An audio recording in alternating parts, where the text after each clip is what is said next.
Hello बच्चों, आज हमारे पास एक क्वेश्चन और है और ये क्वेश्चन सन 2023 का है। इसमें पूछ रहा है कि कुल कुछ निश्चित संख्या के छात्रों में 300 सेब समान रूप से वितरित किए जाते हैं। यदि 10 छात्र और आ जाएं, तो प्रत्येक छात्र को मिलने वाले सेबों की संख्या में एक की कमी हो जाती है। तो छात्रों की संख्या ज्ञात कीजिए। आई होप आपको ये क्वेश्चन समझ आ गया होगा किस चैप्टर से है। ये तुम्हारा चैप्टर है, ठीक है, उसका है जो आपका 2 4 वाला रैखिक समीकरण का है। ठीक है, तो इसको हम सॉल्व करेंगे। देखिए कैसे होगा, क्वेश्चन से समझ लीजिएगा। यहाँ पर आपको कुल 300 सेब हैं जो कुछ छात्रों में वितरित किए जाते हैं, तो सबको समान रूप से मिलते हैं।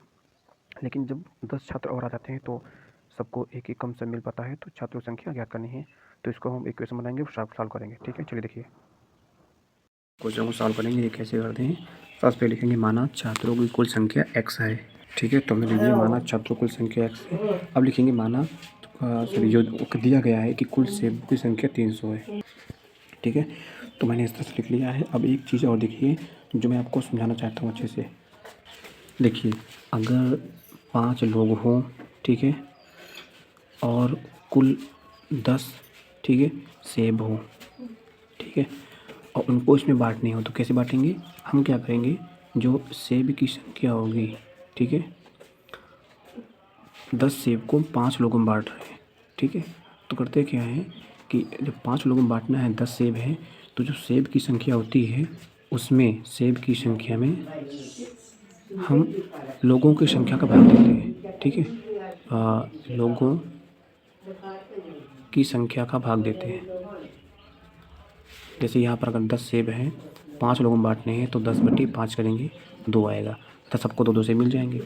अगर मान लो यहाँ पर अगर मान लो 4 सेब हैं, ठीक है, और जो व्यक्ति की बात करते हैं, अगर व्यक्ति यहाँ पर केवल 2 हैं, तो क्या करेंगे, 4 में 2 का भाग देंगे।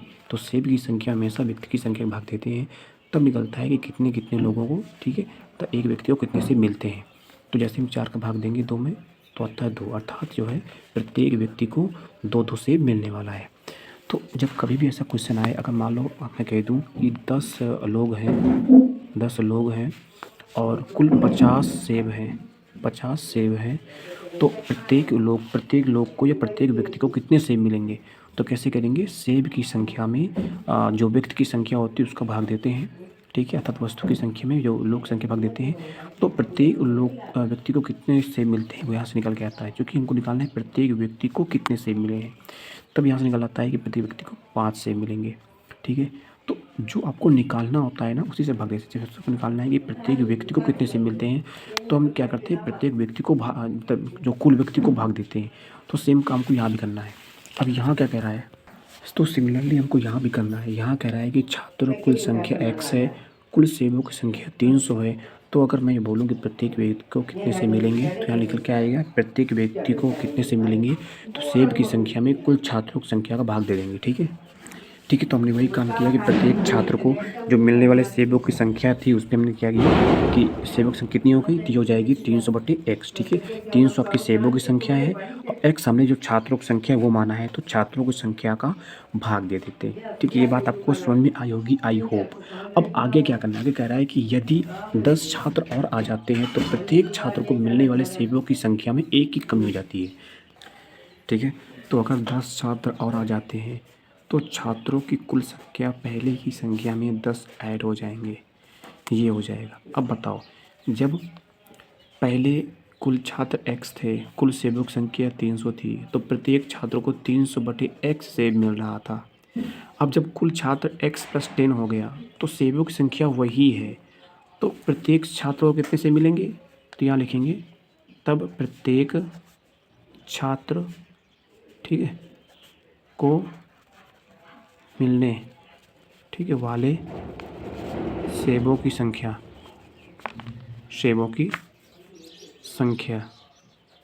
ये बराबर हो जाएगा।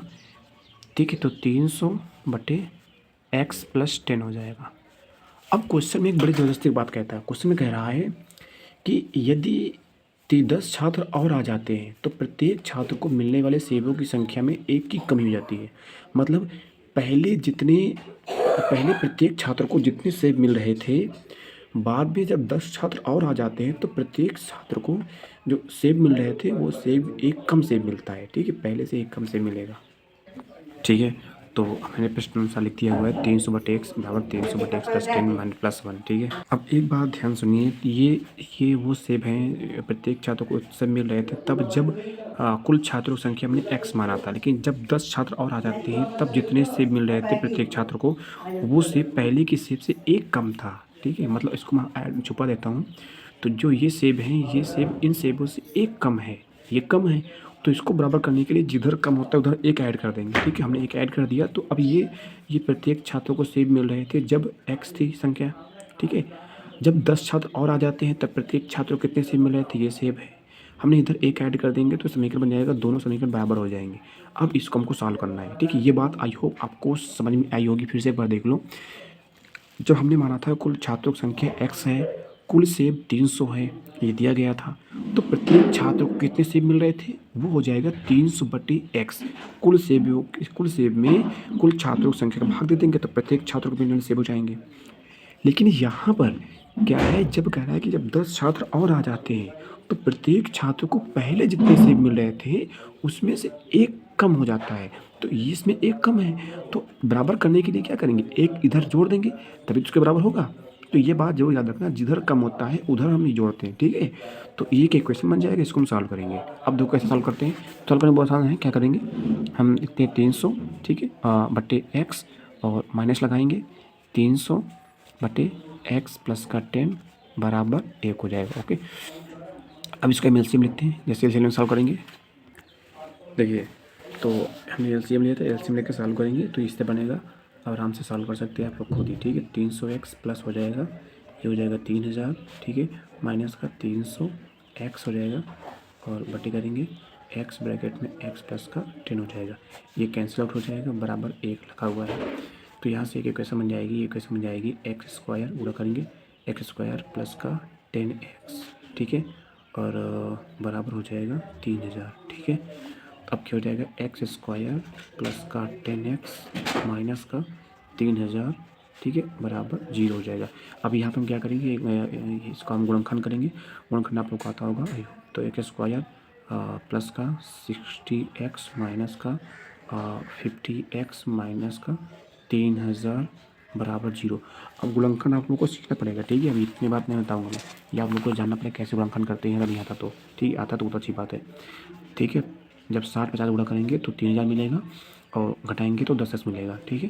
तो अब यहाँ से हम x का मान लेंगे, तो यहाँ हो जाएगा x प्लस का 60 और माइनस का हम यहाँ से हम 50 का मान लेंगे, तो ये हो जाएगा x प्लस का 60 बराबर 0। तो यहाँ से मिल जाएगा x प्लस का, 1 मिनट, ये 60 है, x प्लस का 60 और दूसरे ब्रैकेट मिल जाएगा x माइनस का 50।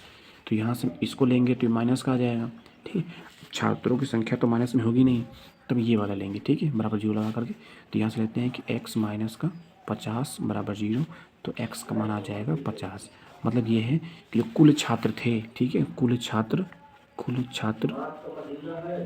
बराबर हो जाएंगे 50। ऑब्वियसली बात देखो, 300 कुल सेब थे, कुल छात्र आ गए 50, तो प्रत्येक व्यक्ति को कितने सेब मिलेंगे, 6 सेब मिलेंगे। लेकिन 50 में जब 10 छात्र और आ जाएंगे तो कुल छात्र हो जाएंगे 60। अब 300 में 60 भाग देंगे कितना हो जाएगा, 5 आ जाएगा। अब पहले मिल रहे थे 6, पहले एक व्यक्ति को 6 सेब मिल रहे थे, अब एक व्यक्ति को 5 सेब मिल रहे हैं ना, एक कम मिल रहा है ना, ठीक है। तो मतलब आपका ऐसा सही है, ठीक है। तो आई होप आपको क्वेश्चन समझ में आया होगा, अगर नहीं आया है तो एक बार फिर से देख लीजिएगा, कोई दिक्कत हो तो फिर से आप कमेंट कर दीजिएगा। अब ये गुणनखंड आप लोग को आना चाहिए, ठीक है, गुणनखंड कैसे करते हैं कैसे नहीं करते हैं, ठीक है। चलिए फिर से देख लीजिए क्वेश्चन, चाहे तो इसके साथ ले लेना या आप अच्छे से लिख लेना, ठीक है। अच्छा क्वेश्चन, इस तरह क्वेश्चन एग्जाम में आप क्या पूछ लेता है, ओके।